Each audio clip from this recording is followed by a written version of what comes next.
साक्षात में जन्म लेने वाला। यहां सूरसेन एक मंडल था मथुरा में, उस सूरसेन मंडल के राजा थे सूरसेन, नाम ही सूरसेन।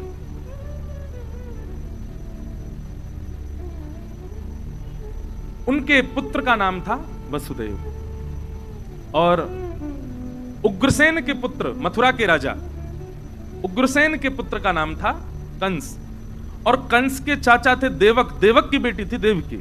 मतलब अपनी चाचा की बहन देवकी का विवाह कंस ने वसुदेव जी के साथ किया और जैसे ही विवाह हुआ, विवाह करके इतना उसको प्रेम उमड़ा, अपने आप ही विदा करने जा रहा था। तभी आकाशवाणी होगी, देवताओं ने कह दिया, बोले कि जिस बहन को तुम विदा करने जा रहे हो इसी का 8वां गर्भ तुम्हारा काल होगा कंस। मृत्यु की बात पता चलते ही कंस ने अपनी बहन, कभी कभी मैं एक मन में विचार करता हूं, हमें भी अगर पता चल जाए कि कोई बहुत घनिष्ठ है और उससे हमारी मृत्यु होने वाली है तो हम दूर रहेंगे कि नहीं? कंस का बेचारे का दोष था, लेकिन हम लोग भी ऐसे ही हैं। हमको भी पता चल जाए, ज्योतिषी बता देते हैं पानी से दूर रहना, तुम्हारी पानी में मृत्यु होगी, वो व्यक्ति पानी में जाता ही नहीं है। तुम्हारी ऊंचाई से मृत्यु होगी तो वो ऊंचाई पे ही नहीं जाता। कई लोग फ्लाइट में बैठ घबराते हैं, क्यों घबरा रहे? ज्योतिषी ने बताया था इसी से मृत्यु होगी मेरी। मृत्यु से कितना भय सब लोगों को, लेकिन अगर कभी कोई ज्योतिषियों कहते पैसा से मृत्यु होगी तुम्हारी, क्या होगा? बहुत पैसा कमा लोगे तो तुम्हारा हार्ट फेल हो जाएगा, कोई ज्योतिषी ऐसा कह दे।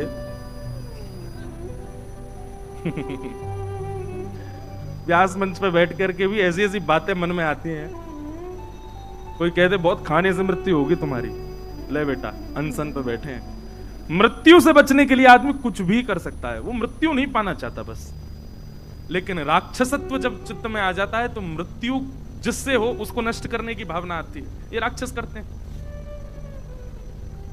कंस ने जिस बहन को विदा करने जा रहा है, जिस बहन का कन्यादान किया, उसी के केश पकड़ लिए, तलवार निकाल करके जैसे ही वध करने लगा, वसुदेव जी ने चरण पकड़े, इससे तुम्हारा काल नहीं है, इसके पुत्रों से काल है। मैं वचन देता हूं जितने बालक होंगे सब तुमको दूंगा, तुम चाहो तो हमको बंदी बना लो, हम कहीं नहीं जाएंगे। वसुदेव जी की बात पर विश्वास करके, प्रसंग तो बहुत बड़े हैं, वसुदेव और कंस का इतना सुंदर संवाद है, लेकिन वो बहुत ज्ञान का विषय हो जाएगा। कंस ने कहा मुझे आपकी बात पर भरोसा है, वचन दीजिए जितने बालक होंगे सब मुझे देंगे आप। जी निश्चित। अब कथा ऐसी आती कि प्रथम पुत्र जब हुआ तो लेकर के वसुदेव जी जैसे कंस के पास गए तो कंस के हृदय में करुणा आ गई। कंस बोला अरे मेरा भांजा है, मेरी बहन का बेटा है और पहला बालक है, इसको आप रख लो। मेरा शत्रु तो 8वां बालक है, इससे मुझे बहन नहीं है, इसको ले जाओ।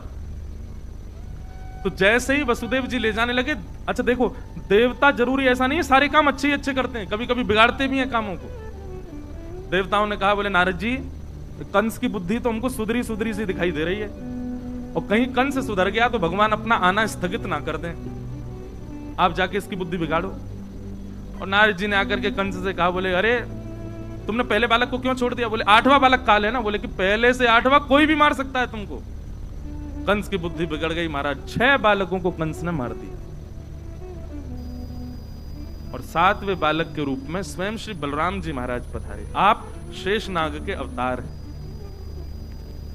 आपका आगमन जैसे ही हुआ, भगवान ने योग माया, जिन्हें हम देवी भद्रकाली आदि आदि रूपों से नाम जानते हैं, इनको ही माया कहते हैं, योग माया।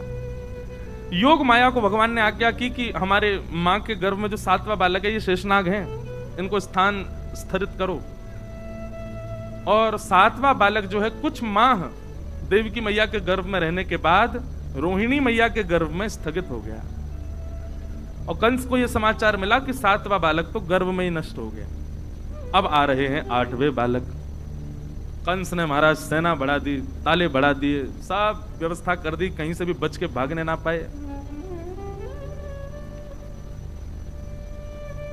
जिस दिन से ठाकुर जी गर्भ में आए, देवकी मैया इतनी सुंदर लगती हैं, इतनी प्यारी लगती हैं, भागवत में वर्णन है कि कंस कभी कभी देखने के और मंत्रियों से कहता है, पहले ही बताता है कि मैं देवकी के पास जाऊं तो मैं सौम्य हो जाऊंगा, मेरे नेत्रों में आंसू आ जाएंगे, करुणा, तुम मुझे खींच लाना वहां से। पता नहीं देवकी का स्वरूप कैसा हो गया है, मेरे हृदय में बड़ी भावना उत्पन्न होती है उसके लिए। भैया जिसके चित्त में ठाकुर जी होते हैं ना, उसकी वाणी, उसकी उपस्थिति, उसका दर्शन आपको भावुक कर देगा। पता नहीं क्यों ऐसे कई वैष्णव मुझे मिलते हैं, उनको वो जब आते हैं तो मन करता है इनसे बात करें, मन करता है कि इनको देखें, मन करता है कि इनकी सुने। महाराज जी अनुभव किया, जिनके प्रति तीनों भाव आते हैं ना, मन करता है सुनने का, मन करता है मिलने का, मन करता है देखने का, निश्चित ही उनकी भक्ति जो होती है ना वो बड़ी निष्काम भाव से होती है। एक चीज मैं अपनी बताऊं, मुझे अनुभव हो जाता है लोगों का, पता नहीं क्यों, ऐसा नहीं कोई मुझे चमत्कार नहीं आते, पर लोगों की उपस्थिति बता देती है कि ये नकारात्मक है कि सकारात्मक है। स्थान की किसी जगह पर जाऊं, जयपुर में आऊं, जैसे जयपुर में आते हैं और कई जगह जाते हैं, महाराज जी स्थान का भी वातावरण स्पर्श करता है। कई बार ऐसे स्थान हैं, अब नाम नहीं लूंगा मंच से, पर वहां कथा करने के लिए जाता हूं तो मन ही नहीं लगता, साथ नहीं लगता कब कथा पूरी हो मैं जाऊं। बहुत अच्छी व्यवस्था, सब कुछ बहुत अच्छा, पर मन नहीं लगता। पता चलता है कि यहां नकारात्मक ऊर्जाएं बहुत ज्यादा हैं। जैसे विदेश में हमने नियम बना लिया, महाराज जी घूमने जाते हैं, कथा नहीं करते। क्यों? वहां कथा होती ही नहीं है, भाव प्रकट ही नहीं होता।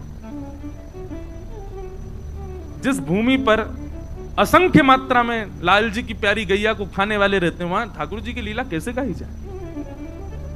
ऐसे भाव आते हैं कई बार। भारत में भी कई स्थान है, पता नहीं कि जयपुर में मन लगता है, बड़ा आनंद आता है।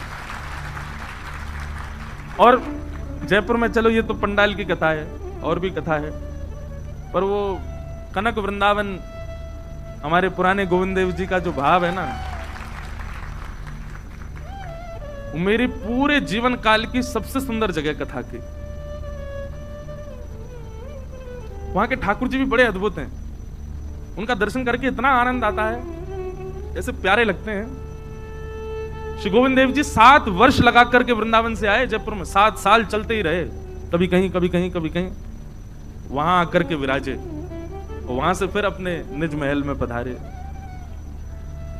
तो कुछ स्थान है वहां का जो ऊर्जा है वो स्पर्श करती है, व्यक्ति की ऊर्जा स्पर्श करती है। हम क्षमा कीजिएगा, दोष बुद्धि से नहीं, पर पैर छूने को मना क्यों करते हैं? नहीं मानते आप लोग। कई बार महाराज जी आप तो भाव से छू रहे हो, पर आपकी देखा देखी कोई व्यक्ति ऐसा भी है उसका भाव नहीं है, वो जबरदस्ती छू रहा है। स्पर्श से भी मन में आए हुए सारे भाव नष्ट हो जाते हैं। कई बार ऐसा होता है कि बड़े भाव से मैं गाड़ी से उतरा, लेकिन किसी का स्पर्श ऐसा हो गया कि मैं मंच पे आते सब भूल जाता हूं, और कथा में मन ही नहीं लगता 3 घंटा। इसलिए हमने कथा में आने से पहले मना किया कि कोई छुओ नहीं। उस समय भाव बहुत जल्दी नष्ट होते हैं। अब ये क्यों होता है पता नहीं, पर जिसके चित्त में ठाकुर जी हूं उसको देखने का, उसके पास बैठने का, उससे वार्ता करने का मन होता है। कई लोग होते हैं अपने आप को भगत बताते हैं, पर उनके पास बैठने से ऐसा लगता है बैटरी लो हो रही है क्या, जल्दी जाए यहां से। कई लोग ऐसे होते हैं, क्षमा करना। तो कंस की स्थिति क्या हो गई? राक्षस है लेकिन रोज देवकी को देखता है, और देवकी जी को देख करके उसके नेत्र सजल हो जाते हैं, मन में भाव आ जाता है, मुस्कुराने लगता है, प्रेम। पहले ही बोल के आता मंत्रियों को, जैसे मैं रोने लगूं मुझे खींच लाना वहां से। पता नहीं क्या हो गया, देवकी को देख के बड़ा भाव आता है। तब मंत्री बोले इसके गर्भ में मायावी बालक है, वो आपको दयालु बना रहा है ताकि आप उसको ना मारो और वो आपका वध कर दे। बोला हाँ सही कह रहे हो तुम, यही बात है। भादों का महीना, और जैसा कल मौसम था ना, बिल्कुल वैसा ही मौसम था। मंदम मंदम जलधरा, मंदम मंदम जलधाराएं गिर रही हैं। भागवत जी में वर्णन है कि पवन जो है ना, वायु जो है, वो मंदिराचल पर्वत के पास गई, और मंदिराचल पर्वत पर प्रकट हुए असंख्य चंदन के वृक्षों से सुगंधियां लपेट करके वायु पूरे विश्व में बह रही है। मतलब सबको इतना इतना सुख मिल रहा है, जिस किसी को भी वायु स्पर्श करती है उसके रोंगटे खड़े हो रहे हैं। सबको आज चैन की निद्रा आ रही है, सब आज बड़े आनंद में, बड़े सुख में हैं। कोई भी चिंतित नहीं है, आज सब गहरी निद्रा में चले गए हैं। पूरा विश्व आज अत्यंत आनंद और प्रसन्नता का अनुभव कर रहा है। भादों का महीना, अष्टमी तिथि, मंदम मंदम जलधरा, जलधारा मंद मंद गिर रही है, और तभी चंदन की सुगंधी से पूरा विश्व महकने लगा। कंस के कारागृह में, मथुरा में, देवकी मैया और वसुदेव जी हाथ जोड़ करके भगवान की प्रार्थना कर रहे हैं, और तभी देवकी मैया के गर्भ से एक दिव्य तेज प्रकट हुआ, अद्भुत तेज प्रकट हुआ, और उस तेज पुंज के विश्राम होते ही शंख चक्र गदा पद्मधारी श्रीमन नारायण श्री बालकृष्ण प्रभु प्रकट हो गए। बोल बालकृष्ण लाल की। सब लोग हाथ जोड़ो, नेत्र बंद करो, पहले हम श्लोक बोलेंगे, फिर उस श्लोक की व्याख्या करेंगे। जो व्याख्या हम करेंगे वो चित्र आपको अपने मन में बनाना है। तमद्भुतम बालकमंबुजे क्षणम चतुर्भुजम शंख गदायुधायुधम श्रीवत्सलक्ष्मं कलसौभकौस्तुभम पीतांबरम सांध्रिपयोधसौभगम